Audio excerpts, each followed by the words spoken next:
That war was an emergency. It was on our mind every single hour of the day. Somewhere I read that the greatness of America is the right to protest for rights. When they said I'm black and I'm proud, that meant something. It was the age of selfishness. It was the age of self-indulgence. It was the age of anti-authority.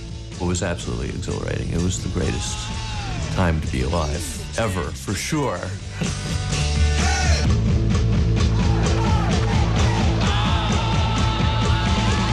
The 60s was the last idealistic time. My thanks to all of you, and now it's on to Chicago, and let's win there. Thank you very much. I think an era ended with Robert Kennedy's death and Martin Luther King's, and doomed us for some time, and we may still be in that time. I think Jack Newfield said it best when he said, after that we became might-have-beens, a generation of might-have-beens. I think there's an amount of bitterness and animosity that our generation is going to carry to its grave. Time has come today. Time has come today.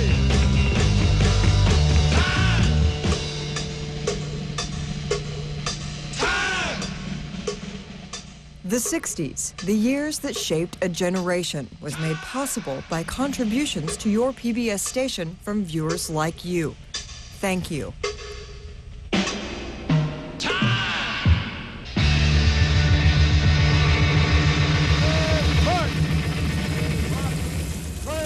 In the late 1960s and early 1970s, something happened to a generation of young Americans that would mark them forever. It is a story of war, the struggle for racial equality, and the explosion of a counterculture. It was a time when a generation rebelled and lost its innocence.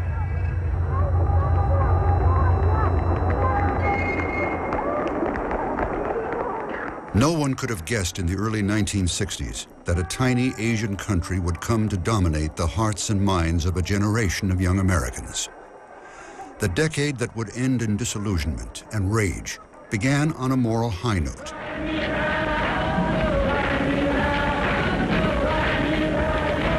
It seemed that the time for racial equality in America had finally come.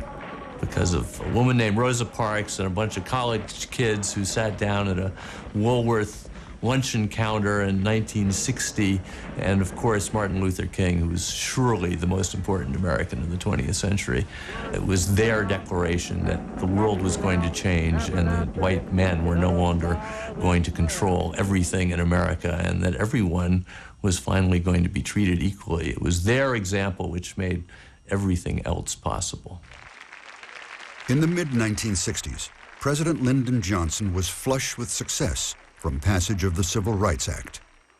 This Civil Rights Act is a challenge to all of us to go to work in our communities and our states, in our homes and in our hearts, to eliminate the last vestiges of injustice in our beloved country. Johnson vowed to create a great society and declared war on poverty. But in the heat of an election campaign, Johnson made a fateful decision to commit additional American soldiers to an escalating war in Vietnam.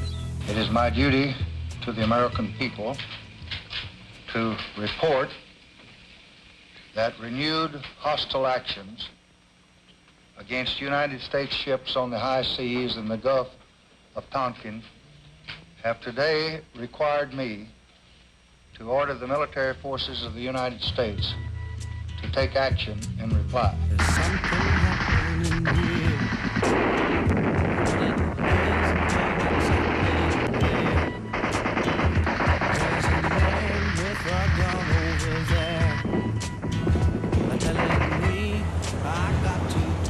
It would later be determined that the Johnson administration had lied about the attack on the Maddox.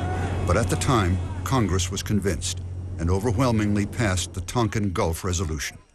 President Johnson was given virtually unlimited power to wage war in Southeast Asia. By Americanizing the war in Vietnam, President Johnson set in motion forces that would divide the country more bitterly than at any time since the Civil War.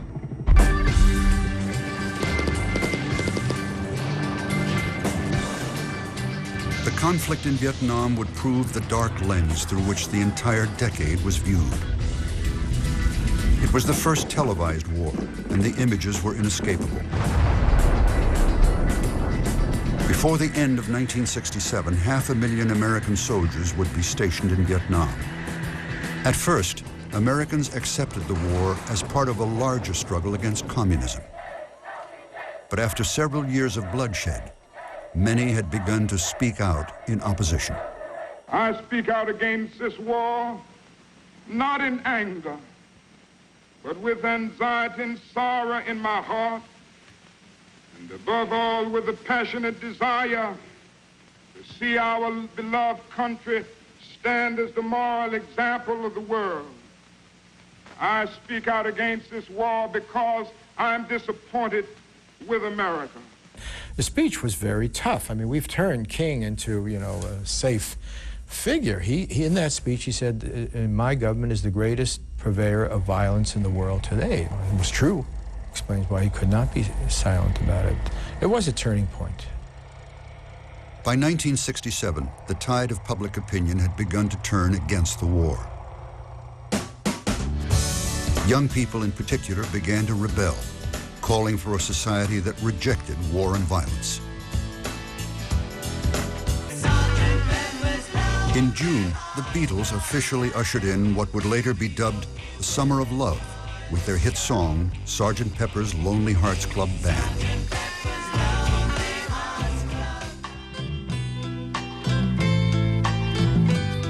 Strobe lights beam creates. Eric Burdon and the Animals gave the counterculture a world capital, the Haight-Ashbury neighborhood of San Francisco. Warm San Franciscan night. I wasn't born there. Perhaps I'll die there. There's no place left to go. San Francisco. The media was advertising the Haight-Ashbury, doing a lot of stories about him. Kids were coming here, and the police were harassing them, and there were no social services, and there were nothing offered to them. So the Diggers just started to feed people, and so they were using my kitchen. The Diggers named themselves after 17th century English radicals who had denounced private property. Come on, people now, smile on your brother, everybody get together, try to love one another. They begged, borrowed, and stole to provide free food. And with it, they offered a new way to see the world. The only thing you had to do to get this food was you had to step through a square frame made out of 2x4s. It was about 6 foot by 6 foot. It was painted yellow, and it was called the free frame of reference. And you stepped through it, and they gave you a little one about this big to wear around your neck. And they just invited you to look through a free frame of reference. What if it's free? What if it's free? So it was like a leaderless invitation to reinvent your own world, your own definitions of freedom. And the Diggers basically understood that it was culture and the premises of culture that attached and bound and chained people. And that's what you had to shake up. You had to create new forms so that people could experience new ways of living, and if they liked them, they might defend them. Sunshine came softly through my window today. Millions of young Americans had grown up in an era of unparalleled affluence. But here they were denouncing materialism, competition, and conformity, the very values that had paved the way for that affluence. It was also an era of sexual freedom, ushered in by the birth control pill, long before the emergence of AIDS. Marriage and monogamy seemed passé. Music and drugs would change the world, and the message was hard to resist. I was looking at the guys who weren't doing the acid as squares.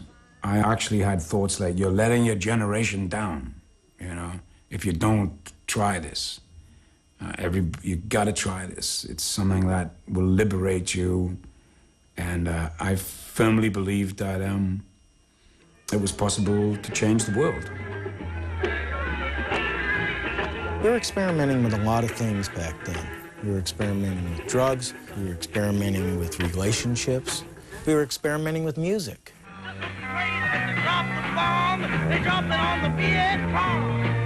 All of a sudden, I'm a guy who can play the guitar pretty well, and it's the 1960s, and guitar players are like leading the revolution. So I decide, heck, forget the school stuff, forget this lawyer stuff, forget the semantics, you know, go out there and play a guitar, you know, get a following, start a revolution.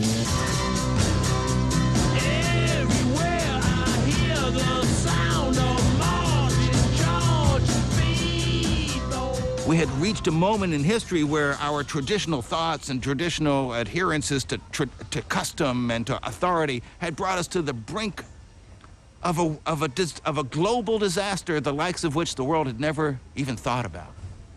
And enough people said, no, we're not doing this anymore. We're not just going thoughtlessly anymore. We got to think for ourselves. You can't trust the authority.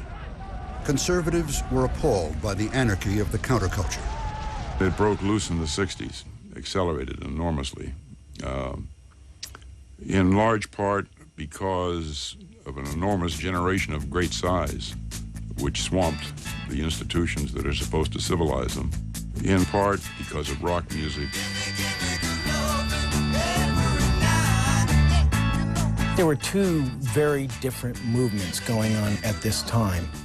One was a political movement that was dedicated almost entirely to ending the war in Vietnam. The other movement was, if you will, a consciousness movement. The musicians, in effect, bridged the two movements.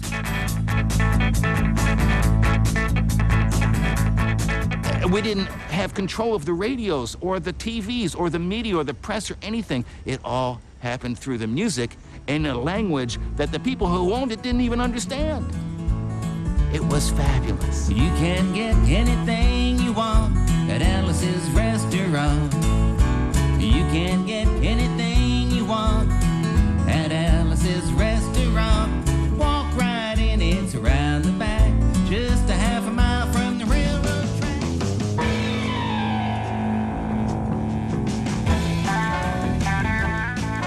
And then there was a sort of word of mouth thing about this festival that was going to happen in Monterey.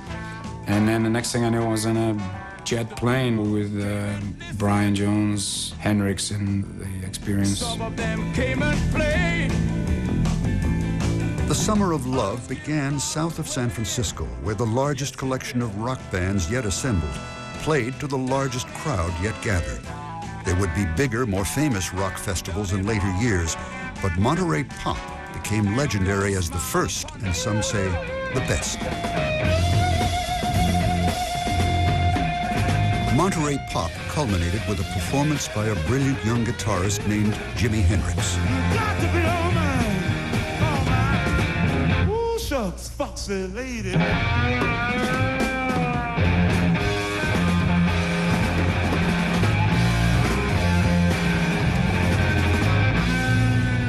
Hendrix ended his performance by setting his guitar on fire and smashing it on the stage.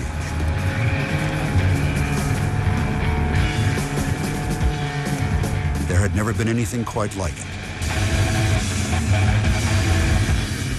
Memorialized on film, the performance would later be viewed as a symbol for the counterculture itself, a grand gesture signifying the destruction of the old social order and everything it stood for. There was a force trying to stabilize what was wrong and make a statement through music instead of through violence.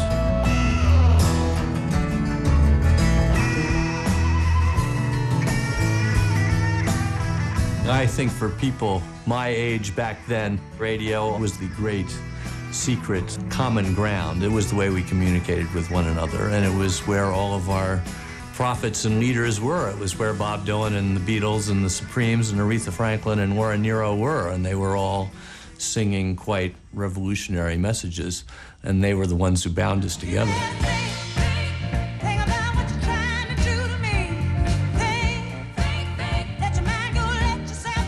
While the white counterculture celebrated the Summer of Love, African Americans were undergoing a transformation of their own. Over a period of less than a year, you had people who were calm, respectable, responsible Negroes, all of a sudden militants wearing dashikis with huge afros, taking Swahili class, identifying with the homeland.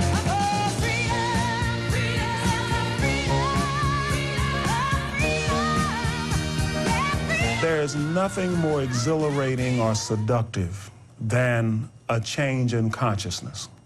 And in the 1960s, blacks made a transition, especially on the college campus, from being Negroes to being black to being Afro-Americans.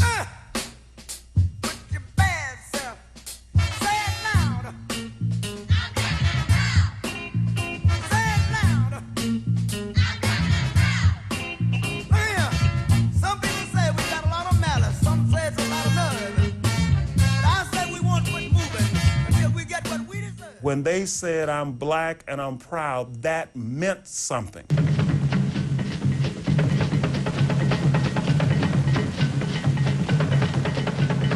Across the bay from San Francisco in Oakland, California, the Black Panther Party burst on the scene. Founded by Bobby Seale, a street-smart community organizer, and Huey Newton, a charismatic young law student, angry with the police. Ironically, Newton's law school instructor was Ed Meese, later a close advisor and Attorney General for President Ronald Reagan.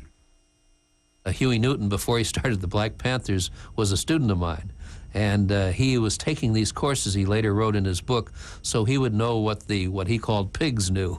And so he took my course. In the middle of the course, one day he asked if he could ride to the courthouse with me. And so I said, sure. I thought maybe he'd been so inspired by my teaching that he would want to see some court trials. Well, it turned out actually he was on trial. He had stabbed someone with a steak knife at a barbecue some months before. Well, he was convicted of assault with a deadly weapon, sentenced to probation and a year in the county jail. A year later, he came back to my class, and the other classes he was taking, finished, got an A, and it was after that he formed the Black Panthers.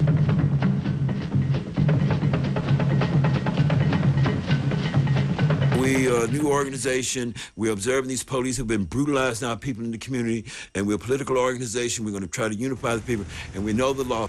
They provided surveillance on police officers because Oakland at that time had one of the most racist police forces in the country. While we had an advancing, developing, expanding black middle class, we also had a declining, eroding, expanding black underclass and lower class. The Black Panther Party was one of the few organizations that attempted to organize and advance the interest of that particular population. The Black Panthers were one manifestation of Black America's growing frustration. Black communities in other cities simply exploded in rage.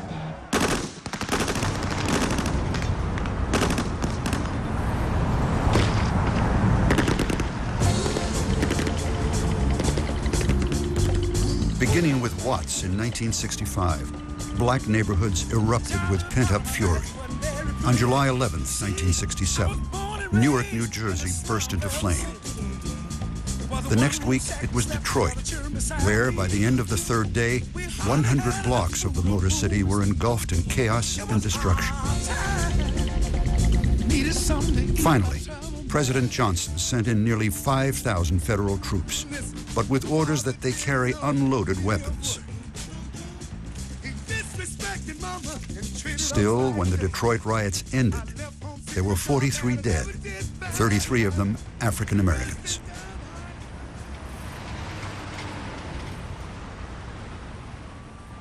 The Kerner Commission report was, in my view, the most accurate, high-level public document on the problems of the inner cities that had been put in the public domain.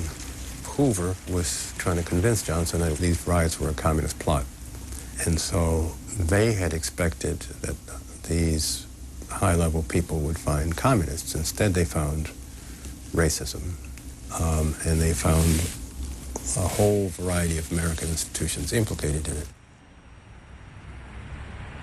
The Kerner Commission stated that white society created, maintained, and condoned the black ghetto. It recommended a massive, sustained national commitment to ending discrimination. But the war in Vietnam would soon overshadow the war on poverty. The nation's attention had shifted to a tiny country called Vietnam. The president essentially shunned the Kerner Commission report.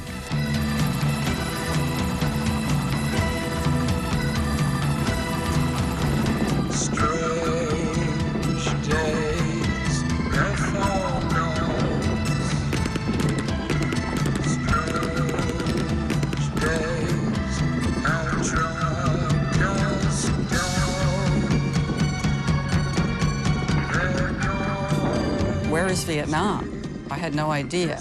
The next question is, well, why would my friends be sent there to die? Why were we killing people there? I mean, it was at that naive level, very, very, very simple kinds of questions. So then I took my first political act of my life, which is I wrote a letter to President Johnson. And I said, explain it, what is this? We are there to permit to the people of South Vietnam to determine for themselves who their leaders should be and what kind of a government they should have.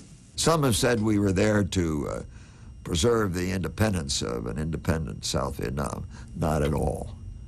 I'm sure we hoped that South Vietnam could be an independent state, quote, democratic, unquote, state, but that's not why we sent U.S. troops there. We sent U.S. troops there to prevent the control of South Vietnam by North Vietnam acting as a pawn of the Chinese communists and the Soviet communists, which we believed that it occurred would endanger the security of the West worldwide. The monolithic communism. The reason we were to be in Vietnam is if you don't stop them there, you have to stop them in San Diego, okay? Look what happened. The Vietnamese win, and they go to war with the Chinese.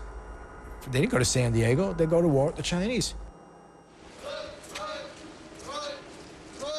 In the fall of 1967, the anti-war movement began to focus on the draft and draft resistance. The anti-war movement was the great example of enlightened self-interest. I mean, we did it because it was right, but we also did it because we didn't want to get killed. Though African Americans comprised less than 12% of the population, nearly a quarter of the U.S. Army was black. There were very few educated white people who went to Vietnam against their will. Early in the year, 25 years old and with no college deferment to protect him, heavyweight boxing champion Muhammad Ali had electrified the anti-war movement and the black community by refusing to be drafted. By the fall of 1967, a call arose, from protest to resistance. Anti-war organizers began to plan a nationwide Stop the Draft Week for October. It would culminate in a march on the Pentagon. One of the demonstrators was author Norman Mailer, who would later win the Pulitzer Prize for his book on the march, Armies of the Night. The majority of the people who came were middle class. They were essentially gentle people. They were not warriors. And they came with the expectation that they might even get a policeman's billy club on their head.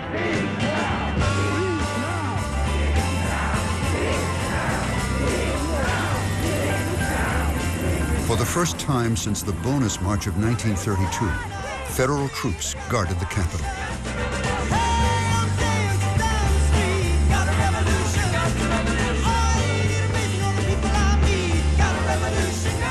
Nonviolent protesters surrounded the Pentagon and chanted "Om," claiming they would actually levitate the Pentagon.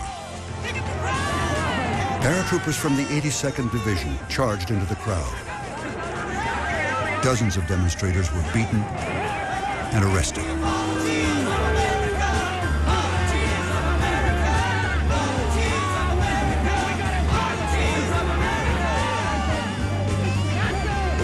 I think Lyndon Johnson said to himself, if 50,000 of them will do that, there's got to be somewhere between 10 and 50 million people potentially behind them, because I couldn't get 50,000 people. I couldn't get 50,000 people down here to support this war if I paid their train fare.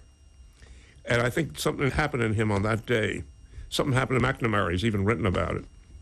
Secretary of Defense Robert McNamara had already begun to doubt U.S. policy in Vietnam.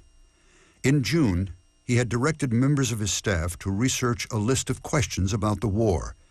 Their answers would become the Pentagon Papers. I wandered in on that Saturday morning to McNamara's office. We were writing the Pentagon Papers in an office adjacent to that. And I went in not expecting to see him there, and he was there in his phone. I almost ducked out. He paid no attention to me, and I looked out again at the same scene he was looking out at. And I knew by that time that he agreed with them, that what they were calling for was essentially right. I had tremendous admiration and respect and love for President Johnson, and I think he did for me. On November 1st, 1967, I had presented him a very, very controversial memorandum that said essentially, we can't win the war militarily, we've got to change our strategy and in effect, withdraw.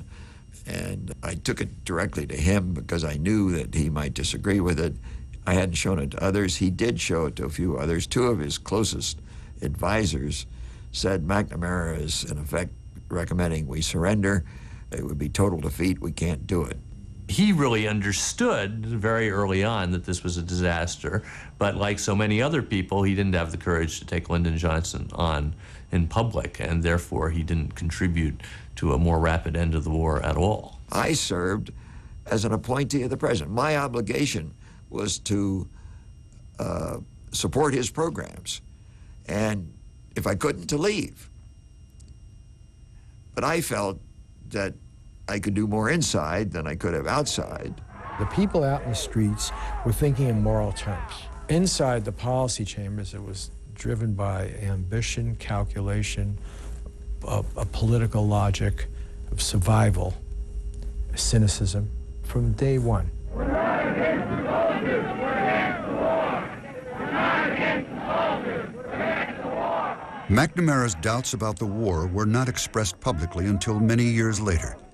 But in the streets outside, tens of thousands were marching on the Pentagon. It's the only time I ever remember feeling emotion for hours. Not simple emotion either. I think the basic emotion was the depth and the tragedy of this moment. And is this country doomed or not? Are we going to tear apart, or will we mend this? Will we come together? Because at the moment it really seemed like there was no reconciliation possible.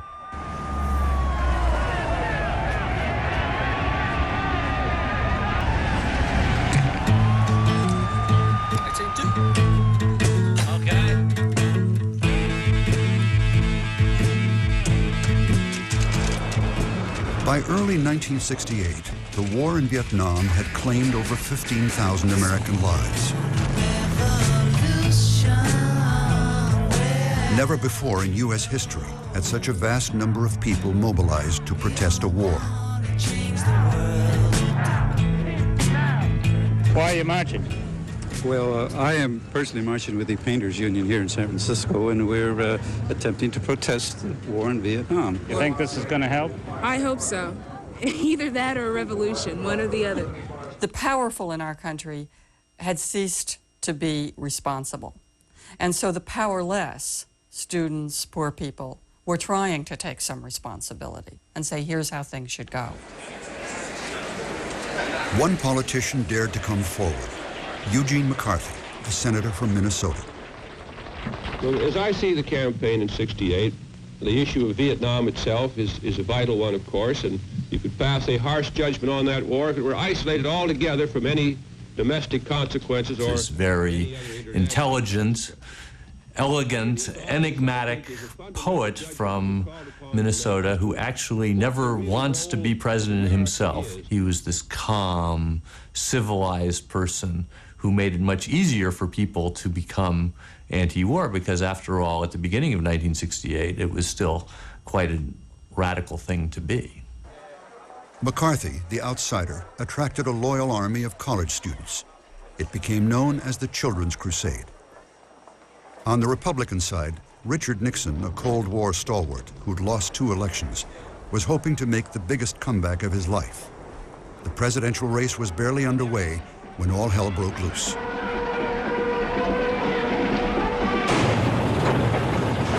During the Tet Lunar New Year at the end of January, Vietnamese communists launched their biggest offensive of the war, simultaneously attacking all the major cities and towns in South Vietnam. The surprise attack stunned Americans, especially when they watched on television as Viet Cong guerrillas stormed the U.S. Embassy in Saigon. Now CIA men and MPs have gone into the embassy and are trying to get the snipers out by themselves. The Tet Offensive failed militarily. The Vietnamese communists were driven out of the cities. But the fighting went on for more than a month and shattered forever the illusion of American omnipotence. Of all the nightmarish images that haunted Americans, the one that lingered longest was this: South Vietnam's police chief coldly executing a suspected Viet Cong guerrilla. These ruins are in Saigon, capital and largest city of South Vietnam. They were left here by an act of war. I went to Vietnam in '68 because of the Tet Offensive. The fact that despite all of the propaganda that they could mount such an offensive when we had been told we were winning this war. It was a momentous moment when Cronkite got up out of his chair and went to Vietnam and came back with these famous reports that the war was unwinnable and that we should look for an honorable way out. Look, Walter Cronkite didn't do things like that. This district used to be a model of pacification. Now again, most of it is at the mercy of the enemy. Correspondent Robert Shackney talked to Captain Donald Jones, Deputy Pacification Advisor for the district. I walked unarmed with just one major casualty through Go Boy in December. Could I do it today? No, you could not. You could not walk through Go Boy today. Are you discouraged? Yes. I was told by the military management of the war that with another 150,000 or 200,000, perhaps 300,000 troops, we could now finish the job. Well, that's what they'd been telling us for 5 years. Give us another 10,000, give us another 50,000. This sounded to me like more of the same. And I came back with the conclusion that we were mired in stalemate, and that the best thing for us to do was to acknowledge this fact, to negotiate with the people who had done the very best they could, and get out. George Christian, who was Johnson's press secretary, said later that when Cronkite said what he said about the war, it was as if an earthquake had gone through the White House. The Vietnam War was the wheel on which the American establishment was broken, and Tet was the breaking point. The Tet Offensive gave life to the McCarthy campaign, which was now attracting celebrities, like Paul Newman. You have areas where you feel your own rumblings and your own dissension and your own questioning. Then I think it's necessary to get behind the senator now. I liked McCarthy. I always did. I disagreed with him on the war. But the truth is, his campaign was magnificent up there in New Hampshire. He ran a very classy campaign. It was an intellectual's campaign, but it wasn't egghead like Stevenson. He had a wonderful sense of humor. And the people who were behind McCarthy, those kids, the Be Clean for Gene kids, we would see them all over because we'd cross paths in New Hampshire. They were not radicals. They were intellectual, and they would pick at our motel, and I would go out and talk to them and argue with them. McCarthy and his student volunteers captured nearly 43% of the vote in New Hampshire, humiliating President Johnson. It was a symbolic upset with enormous repercussions. Immediately, Robert Kennedy, who had been vacillating, announced he too would run for president. It was Lyndon Johnson's worst political nightmare. Good evening, my fellow Americans. Tonight I want to speak to you of peace in Vietnam and Southeast Asia. No other question so preoccupies our people. On March 31st, Johnson announced a partial bombing halt of North Vietnam and called for peace talks. Then, he dropped a bombshell of his own. I shall not seek, and I will not accept the nomination of my party for another term as your president. People felt that they had won. A man whose political power was immense, who had accomplished so much for evil and good, had suddenly said, I quit. You're often amazed when things that you devoutly wish for actually come to pass. And this was one of those moments. It seemed anything could happen now. It was the magic of 1968. McCarthy or Kennedy might be president. The war might actually end. For those who wanted social change, it was a moment of pure euphoria.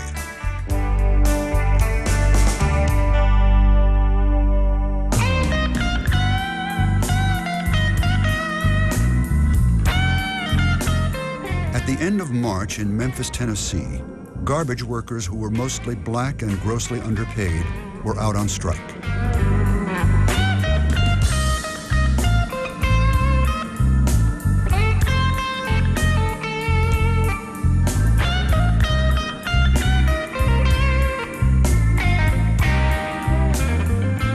These men who were really at the low rung on the totem pole just got tired of being treated less than men. And if you notice that sign they had, it didn't say peace, it didn't say freedom, it didn't say justice. All it said was, I am a man. Somewhere I read of the freedom of assembly. Martin Luther King, the nation's preeminent civil rights leader, came to Memphis to express moral support for the men on strike. Somewhere I read that the greatness of America is the right to protest for a right.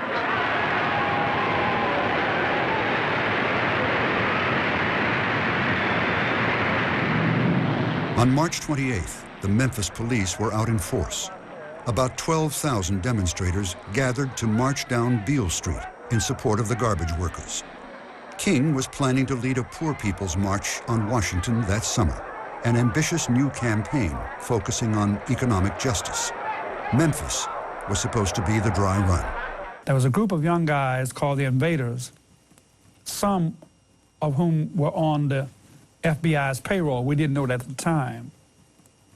But they were there really to stir up trouble.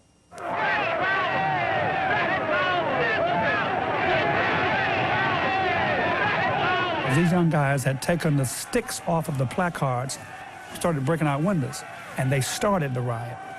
And, you know, once you start, everybody gets in it.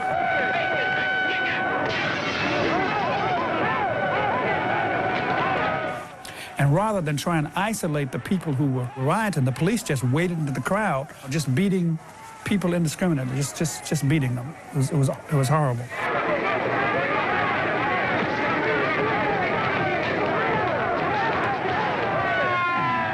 Martin was taken up physically, put in a car, and taken to the closest hotel for his own safety. And he said, we've got to have a peaceful march. If we don't do it here, we can't go to Washington. King was despondent. Others were losing faith in his nonviolent philosophy. Maybe his time was past. Martin Luther King was at a crossroads. Despite doubts, despite death threats, he refused to turn back. On the night of April 3rd, he appeared before a packed congregation at Mason Temple.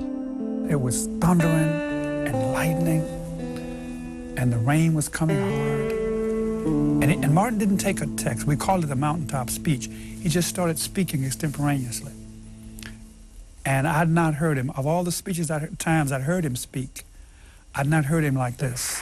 Like anybody, I would like to live a long life. Longevity has its place. But I'm not concerned about that now. I just want to do God's will. And he's allowed me to go up to the mountain. And I've looked over. And I've seen the promised land. I may not get there with you. But I want you to know tonight that we as a people will get to the promised land.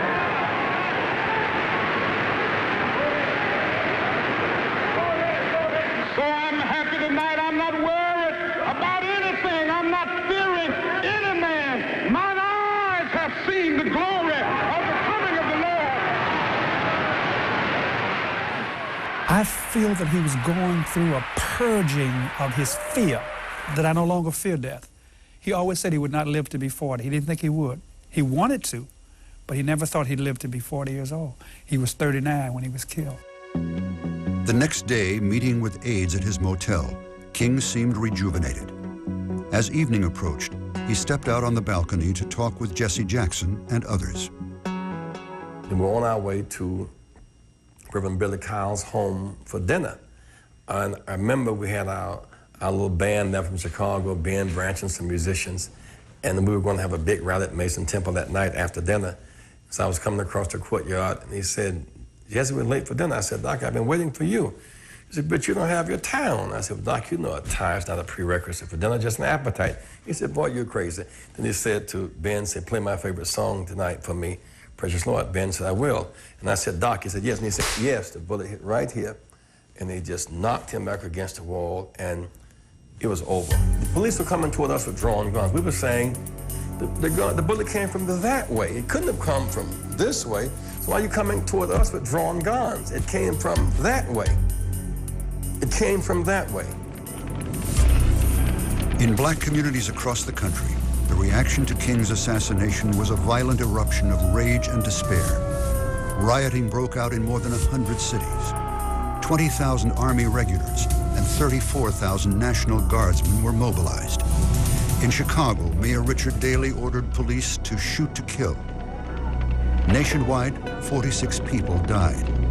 Martin Luther King was dead. America was burning. Many feared that the last hope for racial equality and nonviolence had been extinguished. This seemed like the definitive statement. You know, America tried to redeem itself, and now, you know, they've killed the man who was taking us to the mountain. Precious Lord,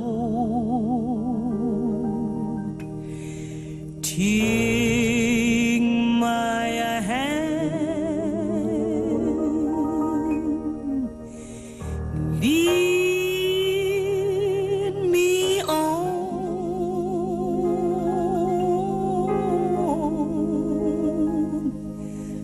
let me stand. I am tired. I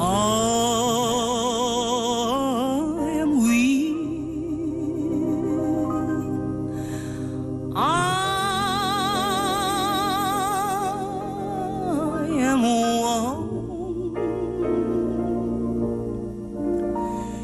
through the storm,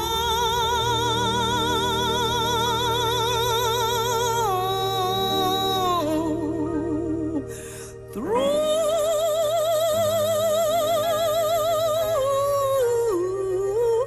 the night, and lead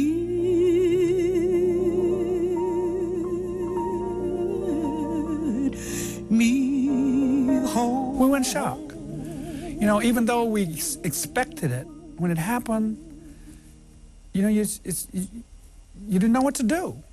And we stayed in shock for a very long time, a very long time. At this point, I had been so knocked out of my middle-class assumptions that I didn't know what would happen. Perhaps the country could be reformed and Robert Kennedy would be president. Perhaps we'd be plunged into a civil war. I'd be imprisoned and killed. Anything was, it seemed impossible to tell what country we were in and what was about to happen. Higher education was opening up in the 60s. It wasn't just a social elite, but you're getting the children of working class people, very high expectations. Of the student. There were 7 million enrolled in American colleges, and the mood on campus was unmistakably rebellious. People cutting class to go off on demonstrations or to march on Washington and so forth. And a general lack of civility and a general disrespect for intellectual activity, which was regarded as they used to say, not relevant. In the spring of 1968, Columbia University in New York became the flashpoint of student revolt. There were two demands: end Columbia's affiliation with IDA, a military think tank, and stop construction of a university gym that would replace a park in Harlem. On April 23rd, a crowd of black and white students tore down fences at the construction site, only to be driven back by police. The retreating students decided spontaneously to occupy several campus buildings. The atmosphere, as far as anything I know, was very peaceable in those occupied buildings. A couple of friends of mine actually got married in their building. Andrea Egan and her husband got married. It's the time of the season when love runs high. In this time, give it to me easy and let me try with pleasured hands to take you in the sun to promised lands, to show you everyone. It's the time of the season for loving. That's one of the places where women's liberation was born, in those occupied buildings. Just over simple things like women saying, hey, why should we be preparing the food? The lifestyle was communal. Drugs and liquor were banned by popular vote, but food and drink were smuggled in. And as the occupation continued, in between the talk of theory and tactics, there was a lot of playfulness.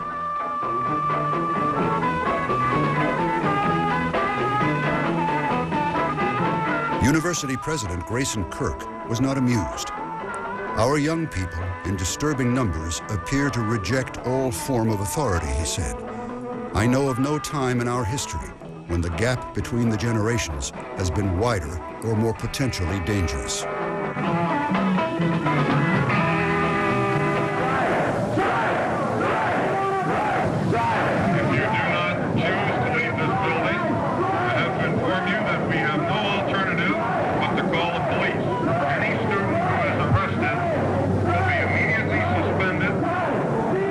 When they took over the campus and they put feces in somebody's office and they're throwing people's papers out and they're getting professors, taking their life work and throwing it out on the floor, I wrote a statement for Nixon, and some of the Nixon people were really opposed, and I just denounced the demonstrators 100% at fault, overprivileged kids. The first thing we did when we got into Kirk's office was hit his files. Besides a bunch of crap in his girly magazines, we found a bunch of papers linking Columbia to the IDA, a whole bunch of shit about putting down SDS, and a lot of letters about cleaning up the area by moving out the blacks and the Puerto Ricans. After a week, the administration had had enough. They called in the police to clear out all 5 occupied buildings. We have been informed that the police department will take all the necessary action in connection with our complaint against you. It was class warfare. 1,000 blue-collar New York cops against some radical Ivy League kids. Watch it. Okay, get back. Bring them into the door. Well, I dropped my glasses when I was running. I asked the cop officer, could I please go back? And he whacked me in the face. I was completely shocked when the police went in and beat up people so badly. Nothing prepared me for that. Nearly 150 people were injured, and many were arrested. But President Kirk was forced to resign, and eventually the students won most of their demands. Students were at like a revolutionary breaking point. I remember some poll that said 1 million college students self-described themselves as revolutionaries. It wasn't just the United States. It was international. Students in Germany, France, Japan, Ireland, China, Mexico had all taken to the streets, demanding everything: student power, an end to the war in Vietnam, or simply more freedom. We were hearing by 1968 in this country, over and over, we were hearing the analysis that we were a generation of spoiled kids, that we were Dr. Spock's kids, that permissive child raising, which actually I never experienced in my own life, but was the source of the movement. Well, that couldn't have been true in Germany. It was not true in Italy. I mean, or not true in Japan. You know, and the fact that it was international, I think, completely refutes that very simplistic psychological argument which we heard all the time. Everything that happened overseas fueled the sense that we were on the cusp of some momentous change in the history of the world. The Columbia strike may have reminded people of the Paris Commune, but May '68 in France was the real thing. What began as a student protest for reform of the archaic authoritarian French university system sparked a general strike that electrified the country. They were anarchists, most of them. That was the spirit. The slogan was all power to the imagination, that you can do anything, you know, that we don't have to live with all the various forms of repression, which we're used to. So it was anti-capitalist, but that was just part of this general, complete sort of cultural revolution that the French students were anticipating. And so it's interesting that although they were the furthest out in any way politically, that was also the one place where workers joined with students and almost toppled the government. May 10th, the night of the barricades, 20,000 students marched in the Latin Quarter. Police and students clashed. Street fighting went on for weeks. The rioting and marches of up to 500,000 people frightened not only President de Gaulle, but the French Communist Party as well. The old left thought this new left was out of control, that they had impossible dreams. The two principal slogans, I think, were quotations from Marx and Rimbaud. From Marx, let us change the world. From Rimbaud, let us change life. Carlos Fuentes, the Mexican novelist, was an active participant in May '68, along with many international students caught up in the excitement. What there was is a sense of extraordinary brotherhood and sisterhood. There was this capacity to embrace people in the streets. There were couples kissing. There were couples that fell apart because they did not share political views. Paris was divided by the River Seine as never before. On the left bank, you had the left, the revolutionaries, the dreamers. On the right side, you had the conservatives, you had the Gaullists, you had the financiers, the money people, the bourgeoisie. So the city was divided as much as in Les Misérables in Victor Hugo or in any of the great occasions of this city that seems to need a great revolutionary explosion from time to time. Eventually, the May uprising subsided. The powerful trade unions controlled by the communists refused to take part, and police kept up relentless pressure. But over time, the students did succeed in reforming and modernizing the French educational system. And they rejuvenated the Socialist Party, which a decade later became the elected government of France. It became a great, gigantic fraternal feast in which everybody was kissing everybody, embracing everybody, patting everybody on the back, and saying how happy they were and how free they felt. And this was contagious. It was marvelous, and I don't think we'll ever see it again.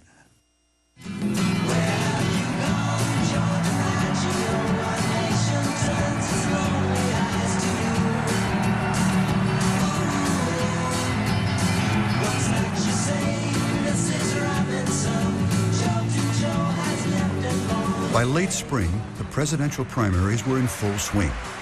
Eugene McCarthy was more popular than ever with college students, like the thousands who cheered him at Berkeley. I think there are really three agencies of government that need to be somewhat altered. One is the Central Intelligence Agency. The second is the FBI.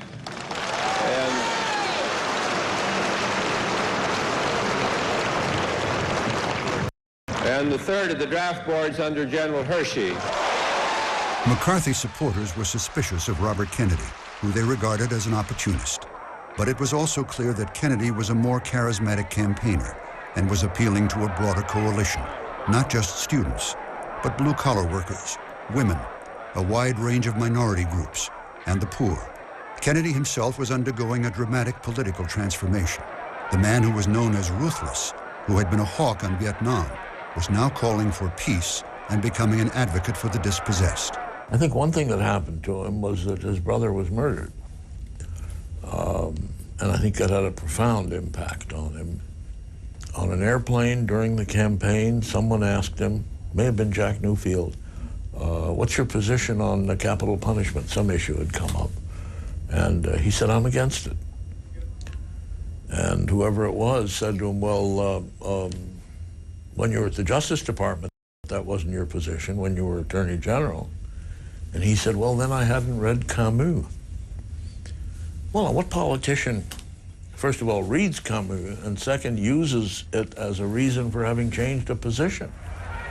Albert Camus, the French existentialist, had written about the rebel spirit, and the Kennedy campaign, though run by professionals, began to take on an anti-establishment character. In California, Kennedy made common cause with Cesar Chavez and his farm workers' union. I share that more romantic version of the Kennedy story. But again, it's one of those stories in which we project our own fantasies and our own hopes. The California primary was the showdown between Kennedy and McCarthy, the two candidates calling for change within the system, the two rebel spirits. On June 4th, it was Kennedy who emerged victorious. It was after midnight. The ballroom at the Ambassador Hotel in Los Angeles was jammed, the heat stifling. But Kennedy was at his best. What I think is quite clear is that we can work together in the last analysis, and that what has been going on within the United States over the period of the last 3 years, the divisions, the violence, the disenchantment with our society, the divisions, whether it's between blacks and whites, between the poor and the more affluent, or between age groups, or in the war in Vietnam, that we can start to work together. We are a great country, and a selfish country, and a compassionate country. And I intend to make that my basis for running and over the period of the next few months. The anti-war movement, the reformers, now had a presidential candidate who might actually win. The country wants to move in a different direction. We want to deal with our own problems within our own country, and we want peace in Vietnam. The minute he finished, I turned and walked through this pantry area on my way to where the press conference would be held, and Kennedy was right behind me. And I heard the shots ring out, and I turned, and he was already down and bleeding badly, and the place went crazy. It was an absolute scene of bedlam.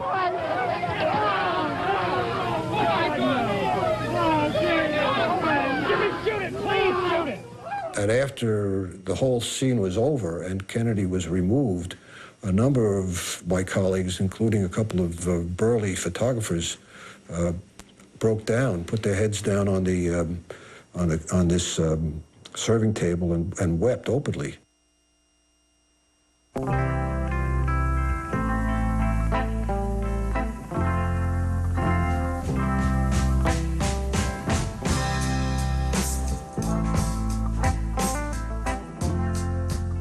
An extraordinary thing happened when Kennedy's body was transported by train to Washington for burial at Arlington National Cemetery. Thousands of people spontaneously appeared along the tracks in silent tribute.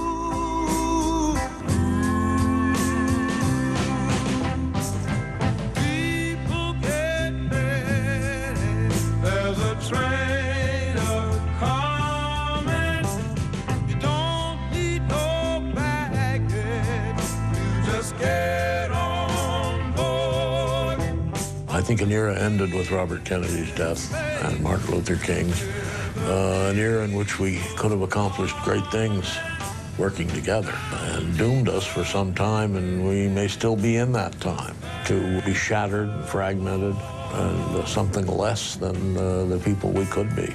And I think Jack Newfield said it best when he said, after that we became might-have-beens, a generation of might-have-beens.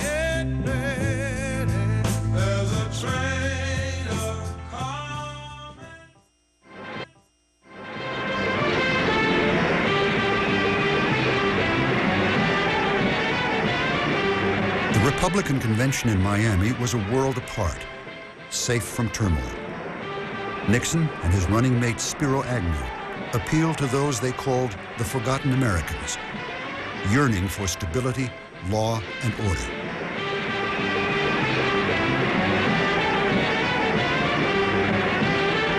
All of the crises of the 60s were coming together at once. The student, the anti-war demonstrations, the turning of the civil rights movement away from sort of nonviolent demonstrations to get laws changed to riots and quasi-revolution. And I think there was a sense that the country was coming apart, and here we were, suddenly we were losing a war. My fellow Americans, the long, dark night for America is about to end. The time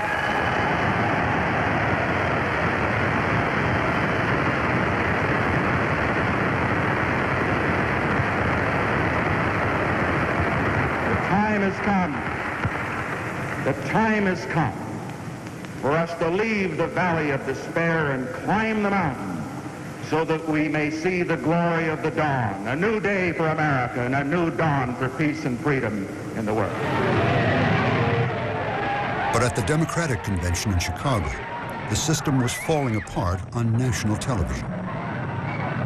It was one of these dreadful and amazing confrontations where the forces that have been building for a long time come into collision. Leaders of the anti-war movement, Dave Dellinger, Abbie Hoffman, and Tom Hayden, were determined to protest at the Democratic Convention. Richard J. Daley. Mayor Richard Daley, the last of the big city bosses, was not about to let that happen. Daley would not grant permits allowing protesters to march or hold rallies. And as long as I'm mayor of this town, there'll be law and order in Chicago. The city was an armed camp. There were 12,000 police, 6,000 Illinois National Guardsmen, another 6,000 Army troops, including some just back from Vietnam. There were never more than about 10,000 demonstrators, easily outnumbered by police and soldiers. Some of us felt, I was certainly one of them, that it was altogether likely that we would not come out of the week alive. Somebody was not going to make it through the week. Wednesday, August 28th, was the day everything exploded. It began with a peaceful rally at the Bandshell in Grant Park. Anti-war organizers were still planning to march to the convention. But when a young protester climbed the flagpole and lowered the American flag, the police charged.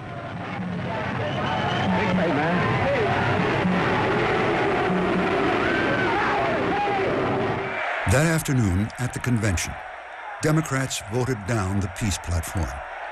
For McCarthy and Kennedy delegates, it was a bitter defeat. Back on the streets, angry, frustrated demonstrators managed to reassemble in front of the Hilton Hotel, where the candidates had their headquarters. They were just as nasty and crude and awful and ugly as they could be. And you could see those cops were just sitting there seething with anger and resentment over it. Under the full glare of TV lights and cameras, the police attacked. They clubbed indiscriminately, protesters, reporters, bystanders. The official government investigation would call this a police riot.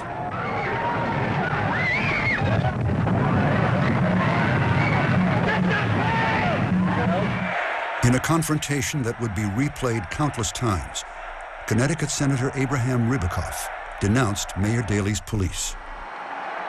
With George McGovern as President of the United States, we wouldn't have to have Gestapo tactics in the streets of Chicago.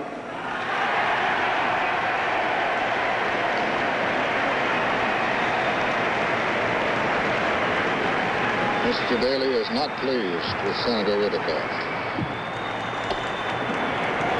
How hard it is to accept the truth.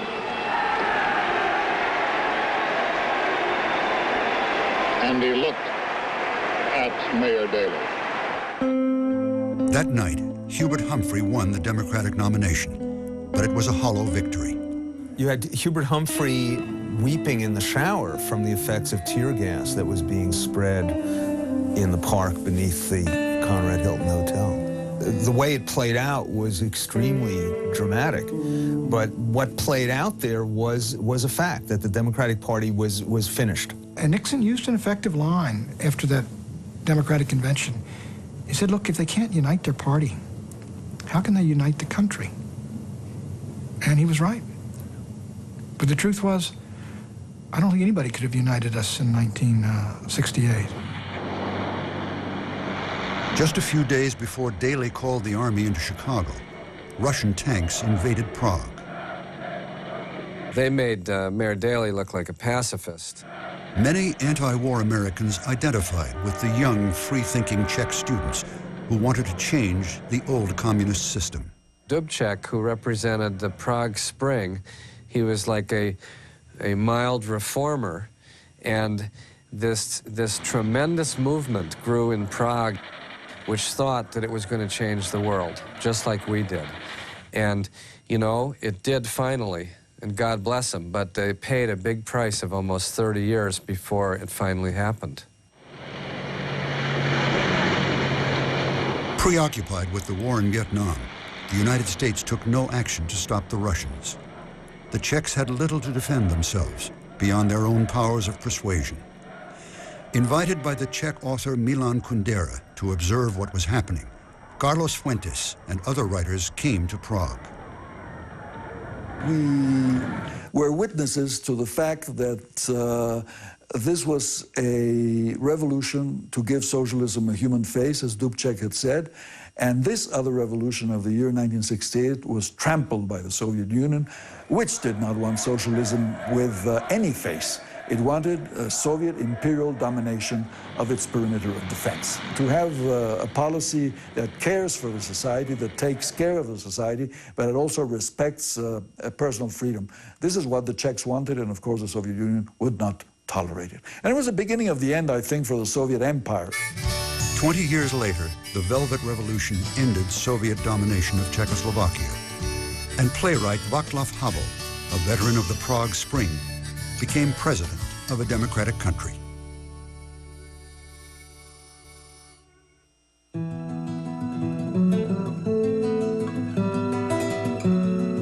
In 1968, here was Paris, Chicago, Prague, and finally Mexico City. This plaza, the scene of another bloody confrontation. It had been building all summer. Mexican students were on the march, challenging an authoritarian government that claimed to be democratic. On the night of October 2nd, students filled the plaza. Soldiers with fixed bayonets surrounded them. Suddenly, without warning, a helicopter hovering overhead opened fire. They wanted something called freedom, imagine. As simple as that. They wanted freedom, and they went out in the streets to demand this freedom. And the answer of the government was to mow them down on October 2nd, 1968, at Tlatelolco, the Plaza of the Three Cultures. Tlatelolco, the same place where Pedro de Alvarado had massacred the Aztecs in 1521. The massacre, known as the Night of Sorrow, was the worst single disaster of 1968. But the world barely noticed. The Mexican government shrouded the massacre in secrecy. Only recently has it been officially acknowledged and investigated. But it was a turning point in Mexican history, the night when one-party rule lost whatever legitimacy it had. From this terrifying event in which over 500 young men and women died, a new Mexico was born. A new democratic Mexico that has finally flowered in these days. In the 1990s, it took a long time, but it would not have happened without the events of 1968. The massacre took place just before the Olympics in Mexico City and horrified Harry Edwards, who was organizing a boycott of the Games by black athletes. There were so many people being picked up, so many people being killed, that they were literally hauling out corpses in fishnets under helicopters like they did in Vietnam, because they did not want mass funerals and so forth, either just prior to and most certainly not during the Olympic Games. The world heard very little about the student massacre, but no one missed the Black Power protests at the Olympics by American sprinters Tommy Smith and John Carlos. Smith and Carlos' demonstration was not anti-American. It was pro-human rights, and most specifically, pro-black rights. People either wept and cheered, or they were outraged to the rafters. Smith and Carlos were expelled from the Olympics, but their Black Power salute became one of the most provocative and enduring images of 1968.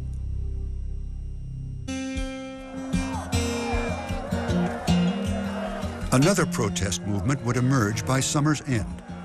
Spearheaded by veterans of the anti-war and civil rights movements, it tapped into a deep well of anger at the inequalities between men and women. One early participant was Susan Brownmiller, a TV news writer who thought she was finished with activism. A friend of mine said to me one day, you know, women are meeting, and they're really talking about women's issues. And I said, I don't believe it. And she said, well, there's a meeting next Tuesday. Maybe you'd want to come. Everyone goes around the room and speaks from their own experience.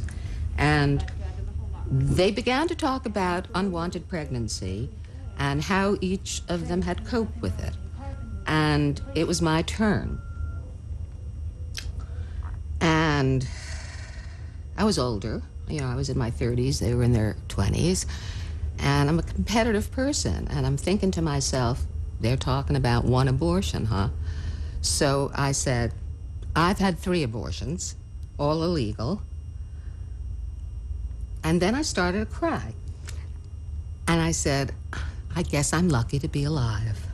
And what was so astonishing about that moment is that my best friend Jan, who had brought me to this meeting, didn't know about those abortions. You told nobody, you know, you made your arrangements, you went off secretly. In 1968 in New York, it was a first for women to say, yeah, I had an illegal abortion. What's that got to do with boyfriends? From the privacy of consciousness-raising groups, the women's liberation movement quickly catapulted itself into the public arena. With picket signs in their hands and guerrilla theater tactics up their sleeves, 100 women converged on the Miss America pageant in Atlantic City. But first, they had notified the press, which turned out in force.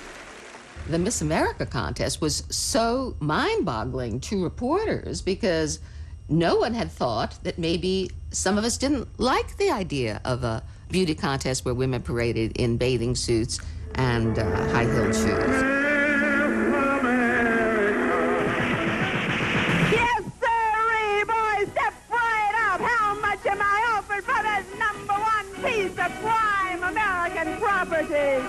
She sings in the kitchen, hums at the time. We, the radical activists, knew how to put on a good demo, you know? It was the radical movement's first national action.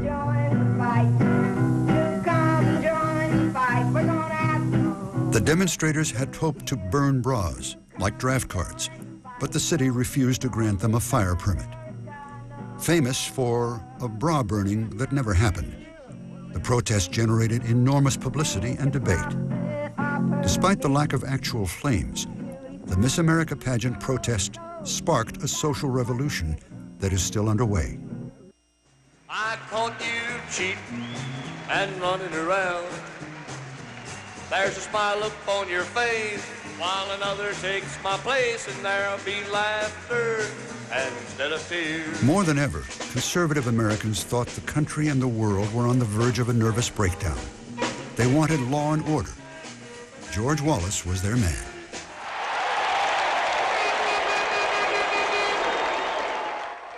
Well, I'm for Wallace because I feel that all through history, whenever times became so difficult, a leader has arose, and this is the leader. Independent presidential candidate George Wallace had once declared segregation forever. Now the Alabama governor was holding rallies as far north as San Francisco, and polls in October showed him winning 20% of the vote. What do you think's wrong with America? With America? The rioting, the trouble in the streets, the trouble in our schools, the Supreme Court, which is almost, well, let's say, we think is pro-communist. Now let's talk about law and order a moment. And we need to talk about it, but really you don't have to talk about it. You see it all around you all the time. The breakdown of law and order. The reaction that he stirred scared me. because he had the capacity of just working up a crowd to a frenzy. When that same group from Berkeley were groveling around in their beards and filth in Selma, Alabama for 8 weeks, the Washington Post said, "It is a great and holy crusade." And now they've created themselves a Frankenstein monster, and the chickens are coming home to roost all over this country. Wallace enjoyed responding to the protesters who heckled him. Come up here after I've completed my speech, and I'll autograph your sandals for you. I'll let you do that. And oh, yeah, good haircut would help you. I think that's all your problem. Good barber could cure you. It was really the beginning of what is today the phenomenon of the angry white man. And I'll tell you, they ought to take them people over there and put them in a bunch of cages and ship them off in a ship and dump them. Or take them to Vietnam, get them all, put them on the front line and bring our boys back and A-bomb them guys. It also contained an element of economic populism that was very important. Of course, his people were trying to beat the hell out of me, so it's hard for me to see their economic agenda.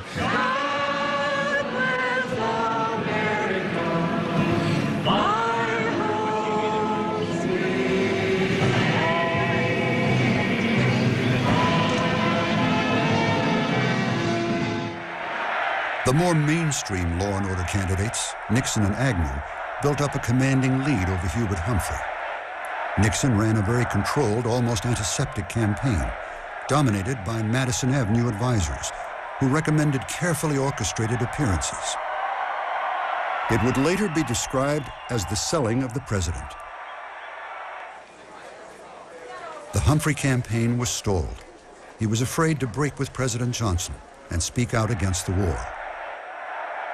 He's a truly tragic figure. I mean, he's a real visionary from 1948 on. He makes his first name with a fantastic speech in favor of civil rights in 1948 at the Democratic National Convention. And throughout the 50s and 60s, he's a real beacon of liberalism. But Johnson treats him terribly. As Lyndon Johnson put it very specifically, "Don't worry about Hubert, I've got his pecker in my pocket." After the debacle in Chicago, the anti-war movement was boycotting Humphrey. There were some of us who already were thinking, Nixon would not be the end of the world.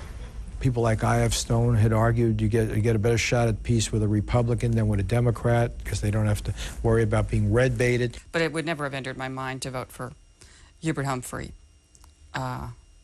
who was, as far as I was concerned, was deeply implicated in the war. People threw excrement at him and called his wife a whore. And the great irony, of course, was that throughout the fall campaign, all of the anti-war demonstrators continuously harassed Humphrey and ignored Nixon altogether. And that was a tragedy. This is one of the greatest mistakes of the 60s, in my view. The election was so close that you can attribute many factors to the margin of difference. But certainly one of the factors was that those who hated the war decided to be so pure as to sit it out. I was one of them. I know very few people who voted in that year, and we were wrong. One of the missed opportunities in the movement to end the war was not to imagine how many insiders there were that essentially agreed with them, and to have pressed them, to challenge them more, to speak out more openly. And it's not until September 30th in a famous speech in Salt Lake City where he finally puts a little bit of distance between himself and the president and says, "I will be in favor of a bombing halt." And the next day he's at the University of Tennessee, and there's this incredible sign in the crowd saying, "If you mean it, we're with you." I think if he had renounced the war and the Johnson war policy maybe a few weeks sooner, he might very well have won that election. He came very, very close. Richard Nixon won by a razor-thin margin, less than 1% of the vote. The Vietnam War would last 7 more years. Johnson's war would become Nixon's war. The political divisions that erupted in 1968 would soon widen into chasms. 68 is the cusp between the hope and the rage, and it's in many ways the years when the most benign hopes burned out or were obliterated.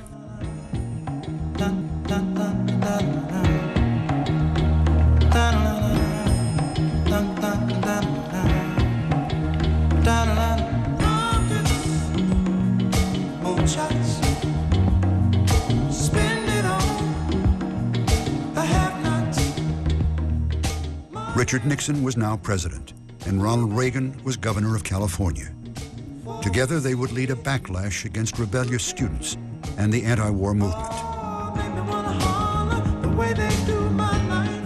As 1969 dawned, the most sustained student demonstrations of the decade were already underway, not at an elite school, but at a state college, and not over the war, but over identity.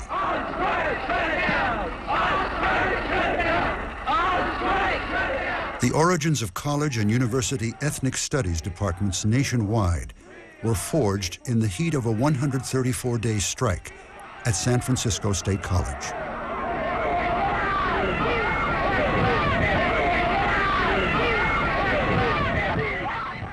Governor Reagan sent his executive assistant, Ed Meese, to San Francisco to support the college's tough new president, S.I. Hayakawa. One of my jobs was to make sure that President Hayakawa was safe because there was some thought that they might try to storm his office. So we had the necessary police and state resources there to protect him.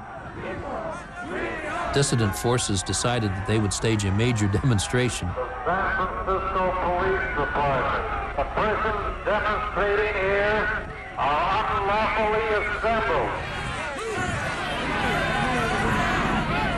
President Hayakawa personally got on top of the truck and pulled out the wires and silenced the sound truck. S.I. Hayakawa, in essence, became sort of a hitman for Ronald Reagan.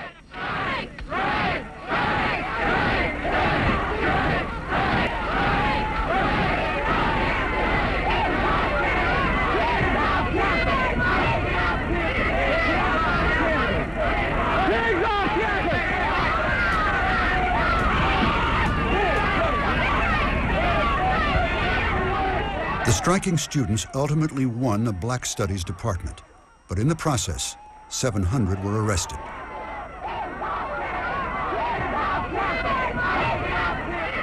College President S.I. Hayakawa went on to become a United States Senator.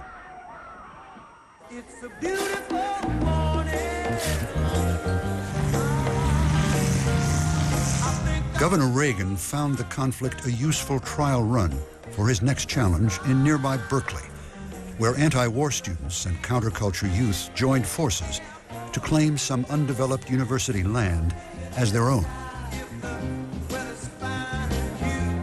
The great hope implicit in the people's part is that in our leisure time, so to speak, we will make the social revolution. The spirit which built the People's Park is stronger than gas and clubs. It is even stronger than universities. I want to inform you that this property is private. It is posted. You are now trespassing. And so the university set out to move the people who were lounging around on the property off of the property and put up fences so that they could begin the construction. Leftist organizers, some students, some non-students, decided that they would use that as the pretext for a demonstration and a protest. They tried to kill police officers. They hurled spikes from the top of buildings on the police. Governor Reagan, expressing the fury that many officials felt at youthful defiance, stated, "If it takes a bloodbath, let's get it over with. No more appeasement."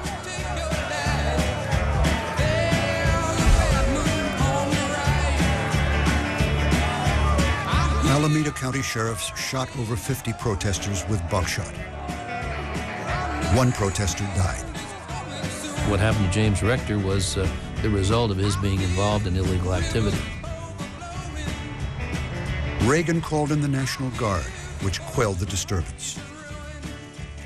They occupied Berkeley for a month, leaving the Bay Area activist community brokenhearted and demoralized.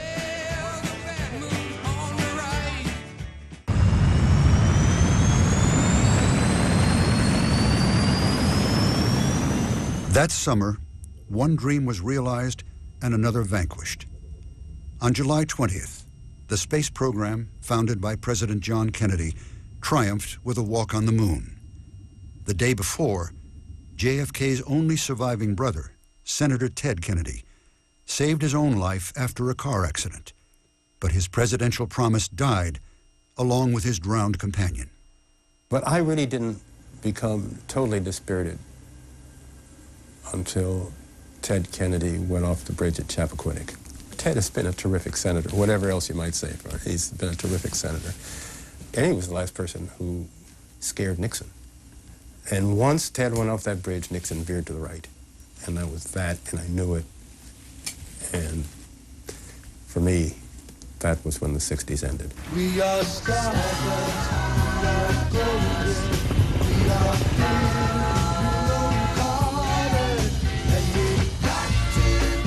For America's counterculture, the 60s were about to peak on a farm in upstate New York. There's people as far as the eye can see in every direction, under every tree, under every leaf, on every road. And I remember being in this helicopter and the door was open and this big cop looked down and said, "There's a lot of hippies down there." I'm going, "Well, yeah." And the cop next to him going, "Yeah." And the first cop said, "I bet they're doing lots of illegal stuff." And the next one said, "Yeah." And the first one said, "I'm not going in there or nothing, no." And I suddenly realized, man, this was going to be a party. This was going to be fun.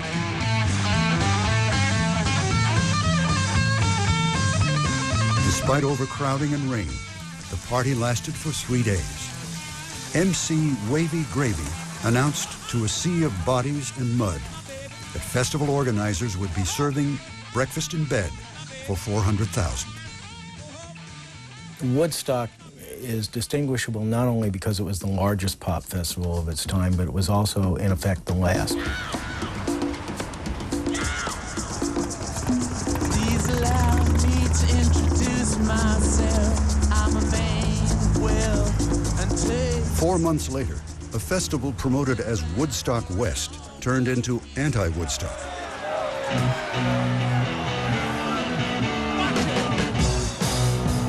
The Rolling Stones headlined a concert at Altamont, east of San Francisco, where the counterculture had so famously blossomed.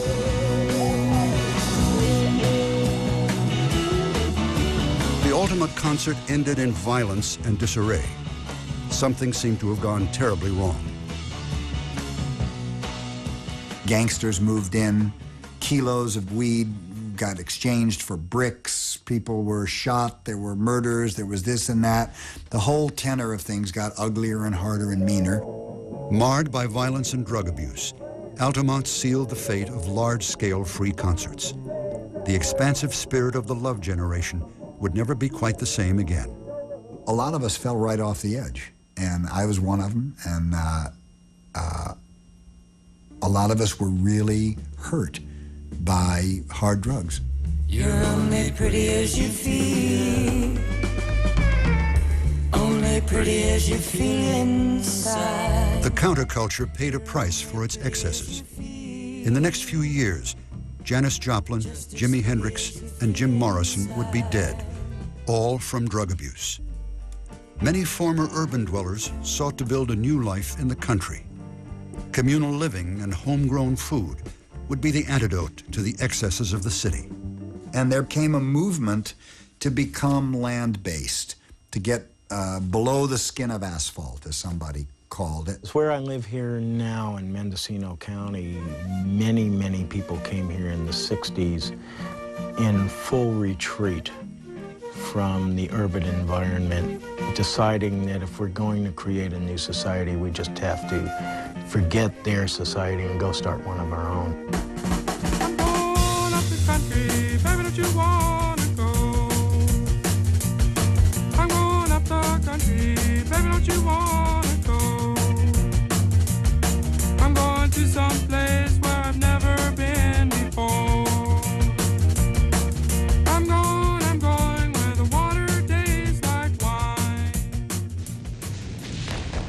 As Nixon's first year in the White House came to a close, the number of Americans being killed in Vietnam remained high. We wanted to end the war, but you can't turn this thing off as if it were a television channel. Nixon's new strategy was Vietnamization.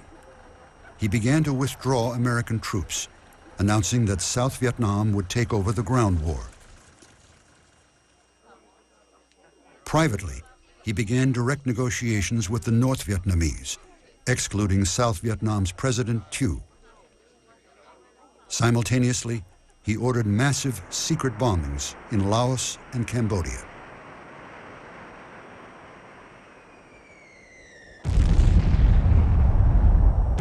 What we attempted to do was to extricate the United States from Vietnam, but to do it in such a way that it would not affect our international responsibilities around the world.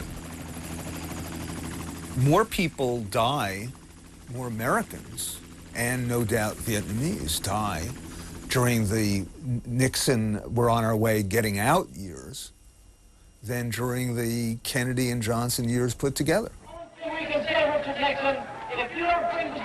A nationwide moratorium on October 15, 1969, called for immediate withdrawal from Vietnam. With protests in every city across the country, it became the largest one-day demonstration ever in a Western democracy. Unknown to its participants, the moratorium would significantly alter Nixon's war plans. He was making secret threats of escalation to North Vietnam, secretly from the American public, but not at all secret, of course, from the target of these threats. In short, he made those threats explicitly to the Soviets for the Vietnamese and directly to the Vietnamese, that he was prepared to use nuclear weapons. The march of the moratorium in cities across the country on October 15th, just before his secret ultimatum, was too large. 2 million people on one day across the country convinced him, reasonably, that this was not the time to escalate the war, and in particular, not the time to use nuclear weapons for the first time since Hiroshima.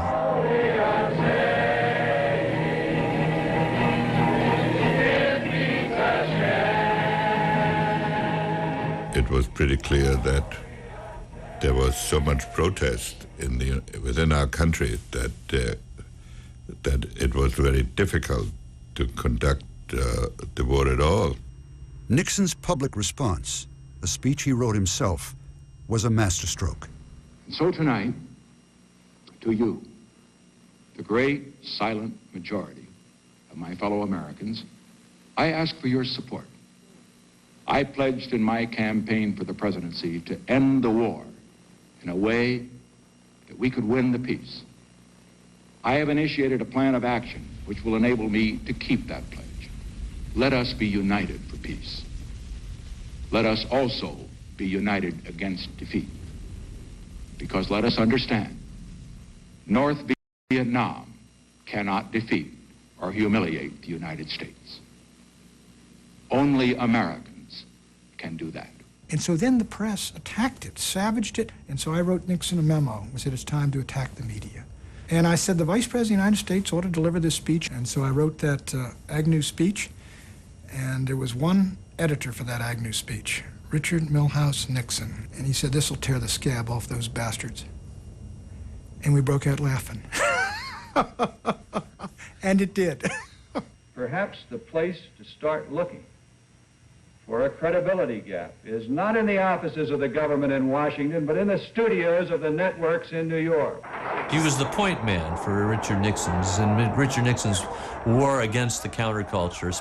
And then with speeches by William Safire and Pat Buchanan, he became eventually the hero of the right wing for his attacks on the press. Like Nixon's silent majority, Agnew's famous phrases, effete snobs and nattering nabobs of negativism, served to further polarize the country.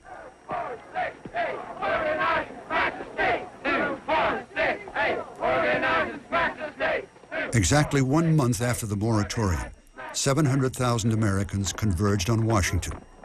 The administration had already ordered the FBI to monitor the demonstration, convinced that it was influenced by communists. While a handful tried to storm the South Vietnamese embassy, Yale chaplain William Sloane Coffin and Dr. Benjamin Spock led a peaceful march against death from Arlington Cemetery to the White House. Attorney General John Mitchell said it looked like the Russian Revolution. It was the very deep sense of patriotism that animated many of us, not all of us, you know. Sure, there was a certain amount of defiance, revolt, adolescence, if you will, but that's overdone. In this march against death. There are facilities in the White House in case of a bombing attack. I moved into one of these facilities for a few days and slept in the basement of the White House.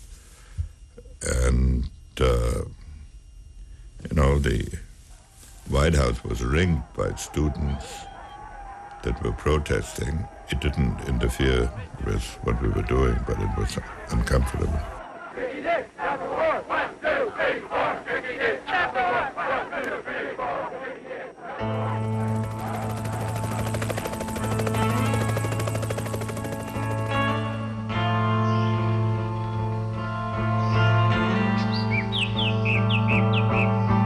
The following spring, on April 30th, 1970, President Nixon announced that American troops had entered Cambodia.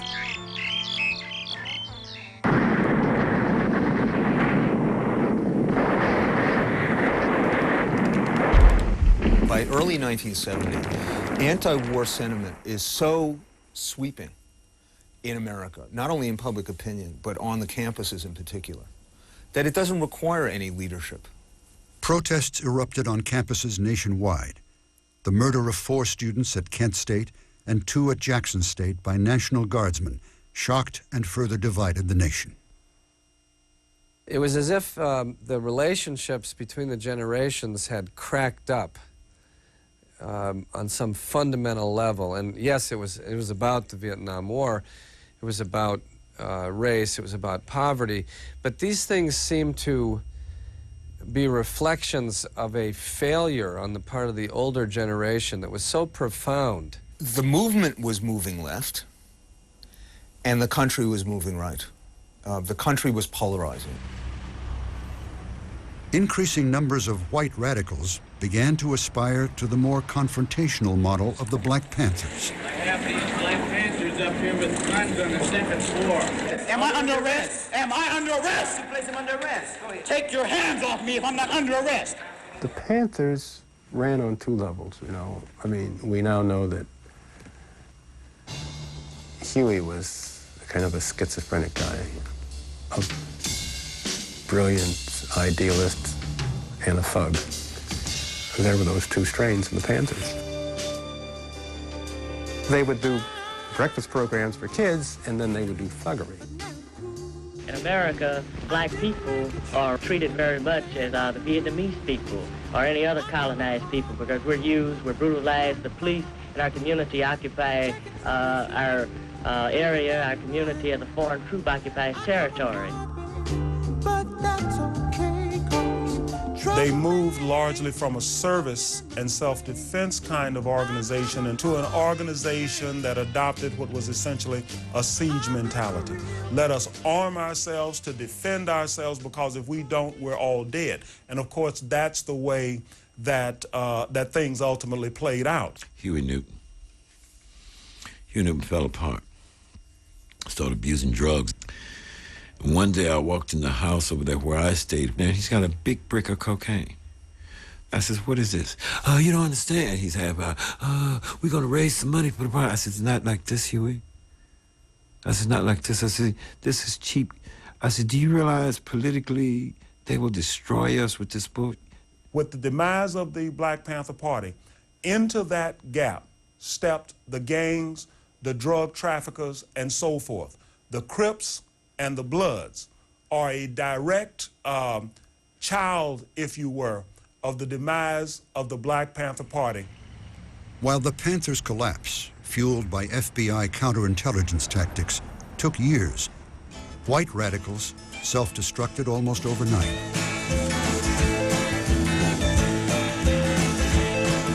John is in the basement mixing up the medicine. I'm on the pavement thinking about the A tiny handful of white radicals, including a group that called itself the Weather Underground, called for armed revolution.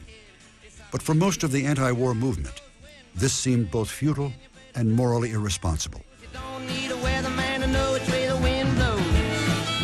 This was very painful to see people who you trusted and were close to sort of seem to flip out and start saying things like, if you're not ready to pick up the gun, you're not serious. I mean, it just sounded crazy. We grew up really believing in America and what it stood for. Vietnam came along, and I think most importantly, it violated our view of America because we were killing innocent peasants. But B, on a very deep psychological level, to realize that your elders are prepared to see you die for an unworthy cause, for something you don't want to go die for, I think threw us into a moral abyss. Father, Father, we don't need to escalate. You see, war is not the answer, for only love can conquer hate. You know we've Americans were shocked by the trial of Lieutenant William Calley. Calley was accused and convicted of massacring villagers in the Vietnamese village of My Lai. Soon after, it was revealed that the U.S. had been secretly bombing Laos and Cambodia.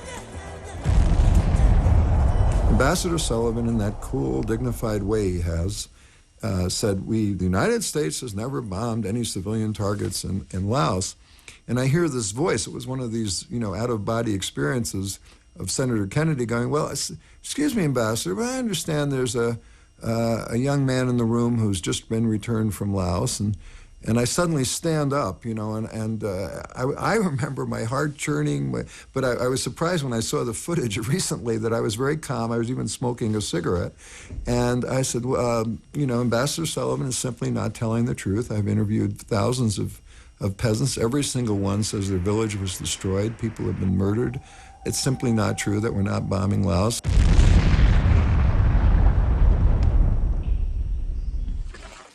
Of the 27 million young men of draft age during the war, slightly over 2 million, or 6%, saw combat in Vietnam. A small but vocal minority of Vietnam vets returned to speak out against the war. In April 1971, they brought their message to Washington, D.C. and the nation's television cameras.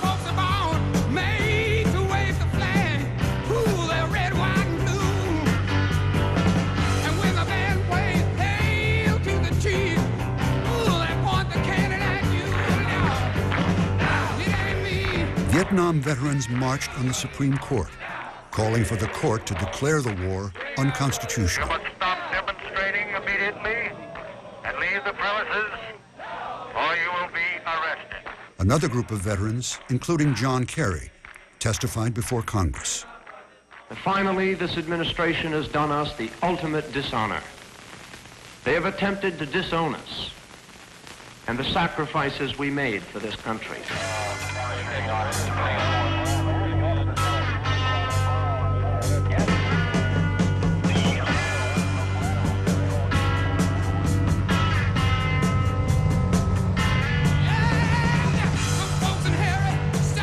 The veterans coming back from Vietnam and protesting against the war and forming the Veterans Against the War, to me, that was perhaps the most powerful evidence that the government could have if they had to do something about stopping the war. The demonstration culminated with a group of veterans returning the combat medals they had earned in Vietnam. I had to turn in my Vietnam service ribbons. One Bronze Star for heroism, which was really asinine. One Purple Heart. I'd like to say just one thing to the people of Vietnam. God, I'm sorry.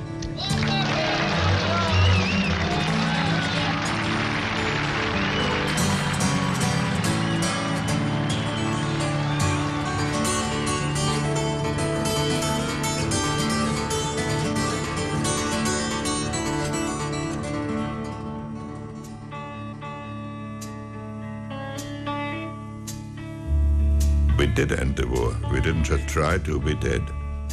The real debate between us and our critics concerned months. Could it have been ended a year earlier, 6 months earlier? How do I know?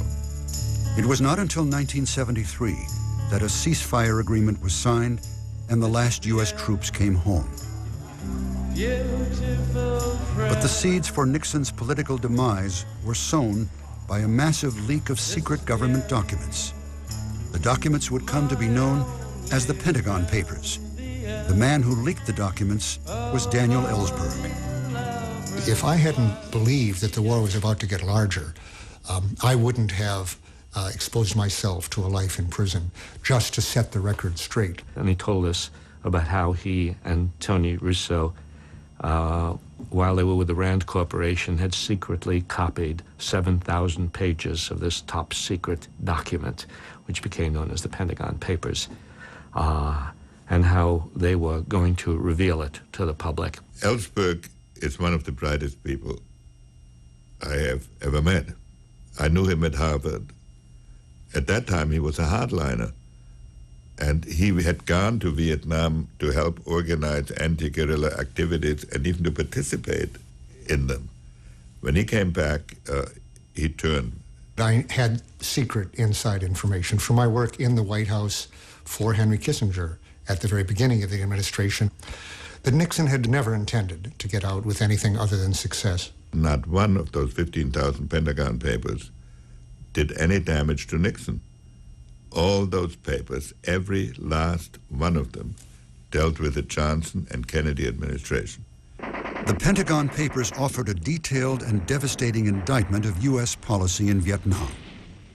They revealed the lies Kennedy and Johnson had told the public, the years of secret bombing raids in Laos, and the CIA intelligence reports that consistently undercut official presidential statements characterizing the war. That was their great claim. We know stuff you don't know. Remember that? Now, I would say we know everything that they knew. We got the documents, and we see there was absolutely no logical justification for what they did, and they knew it all along. You know, it's astounding. President Nixon set out to destroy Daniel Ellsberg's reputation. The White House plumbers, so named for their assignment to stop leaks, broke into the office of Ellsberg's psychiatrist. They escaped that time. But a year later, during the 1972 presidential campaign, the plumbers were caught breaking into Democratic National Headquarters in the Watergate building. What surprised me was Watergate. I could not believe that anybody that successful, and obviously he could see the success he was about to have, would get himself into a mess like that. That was unbelievable, and I take it to be an expression of the deepest insecurity, personal insecurity. Find the cost of three. On August 8th, 1974, under threat of impeachment, Richard M. Nixon resigned as President of the United States. Without the Vietnam War, there would have been, of course, no Pentagon Papers and no Watergate. It works the other way, too. Without Watergate, the war would have gone on for years.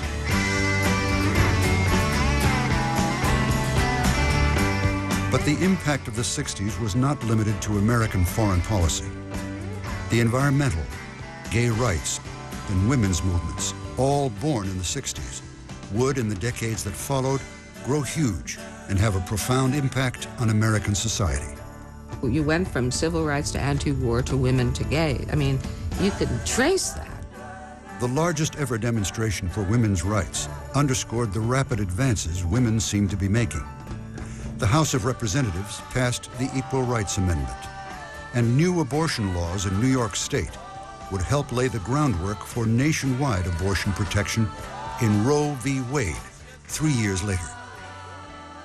The 60s are one of these amazing moments in history. There are not very many of them, when down a number of channels come people of very different sorts who simultaneously get it into their heads that the world doesn't have to be what it was or what it's assumed to be. On balance, the 60s are a success because of what they did for black people and for women and for gay people and even for handicapped people. I mean, it empowers everybody. We have reason to look back and to feel good about the work that we have engaged in, the blood we've shed, even the lives that we've lost.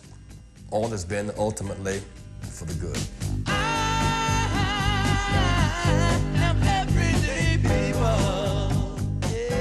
Former activists remember the 60s as a time when they felt empowered, a time when change seemed possible and idealism flourished. But others remember those days very differently. For them, the 60s were a disturbing time, a time when America's fundamental values seemed threatened. I think there's an amount of bitterness and animosity that our generation is going to carry to its grave. It tore the nation apart. And I think to some degree we're still suffering from that. It was the age of selfishness. It was the age of self-indulgence. It was the age of anti-authority. It was an age in which people did all kinds of wrong things. That was the start, really, of the drug problem in the United States. To people who were of a conservative bent, everything seemed threatening, and it all seemed indistinguishably threatening, indissolubly threatening. You know, the Beatles saying they're as popular as Jesus. You might as well be trashing the American flag. You might as well be dodging the draft. To them, it all looked like the same thing. Me and my friends who were, taking drugs and practicing all sorts of excess were also dedicating our lives to learning about the environment, learning about how to grow chemical-free food, learning about what health is, studying acupuncture, becoming nurses, becoming healers. The fact that these ideas and premises that have so affected mainstream culture came out of contradictory people is not a reason to invalidate them. It should be an urge for you to do better. We did the best we could. We came from a different generation. I know that my generation worked to make things better for all people, and that's about the best you can do in life. It's important for the youth of a generation to feel that they can change the world, because they really can. Because the youth of the world are the conscience of the world, and we depend on them to make things change. And that was a time of tremendous change where youth were tremendously motivated. It would be good to see that happen again.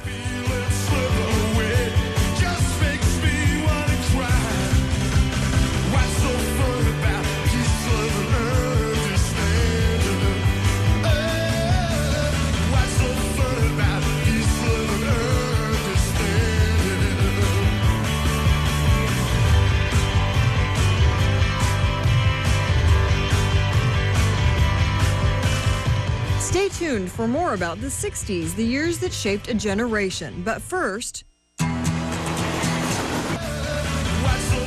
to learn more about the 60s, the years that shaped a generation, visit our website at pbs.org.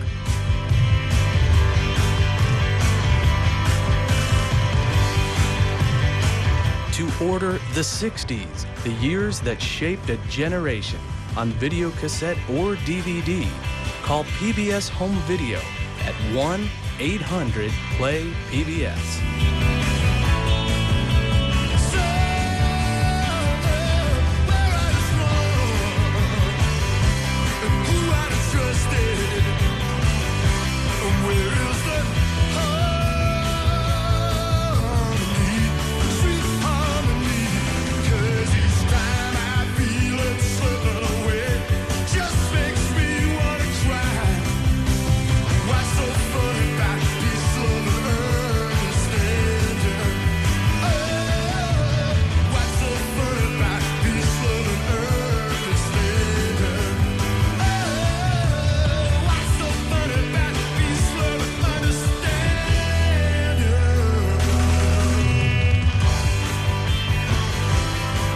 The 60s, the years that shaped a generation, was made possible by contributions to your PBS station from viewers like you.